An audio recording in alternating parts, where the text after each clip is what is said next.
Real estate broker Nick Marcoux is here to help us understand how those clauses in the federal budget this week that are intended to help first-time homebuyers will actually help them. And I'm just curious to know from you, you're dealing with buyers and sellers every day. Are you seeing it harder and harder for people to get into the market in Montreal? We're definitely seeing that.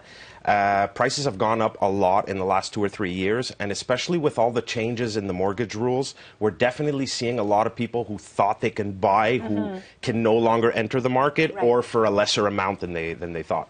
So based on, you've looked at this and you're going to try to explain it to us, what are the details of the incentive? Well, basically what they've done is due to the fact that prices have gone so high and that mortgage rules are so much more strict than they used to be, people are having a hard time acquiring property. It's actually never been this hard to get property before in Canada. So what the government's proposed to do in their plan is help people by loaning them money to combine with their down payment in order to have lesser amount of mortgage and less monthly payments. And it's your understanding that this, we don't always know because politics, you know, who knows, but this is likely to come into effect in September?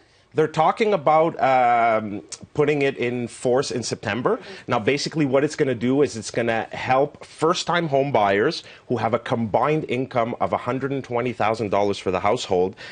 They can qualify for an incentive of 10% of purchase price for a new construction and 5% of a purchase price of a used home, let's say a second-hand home. So, and it will lower your monthly payments, is what it ultimately does. So it has to be an insured mortgage. So basically, when you're putting 5% down to purchase a property, they'll give you another 5% or 10% if it's a new construction.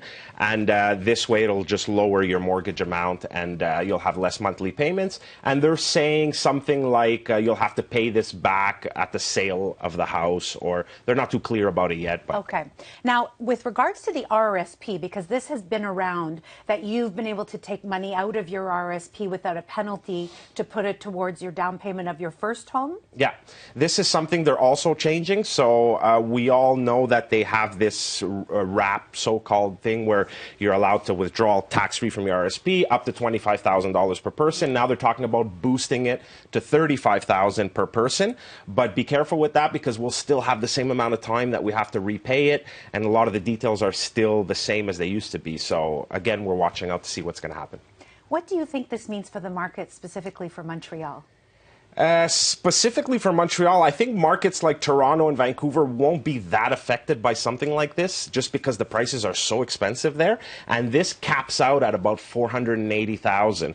So you're only allowed to get an incentive for up to 4 times the max revenue, which is $120, so $480. So I think Toronto and Vancouver won't really be that affected. I think Montreal is going to be really affected by this because there will be an urgency for people to get this incentive, which will create kind of more demand in the market. It'll kind of drive prices up, which, I mean, not so sure. I mean, it'll just be hard for them to buy again later on. So, I mean, I don't know where it's going to go. But it's hard to get into the real estate market. That's the bottom line. It is. It is harder and harder. First time. Nick Marcoux, thank you so much for coming in. Thank you.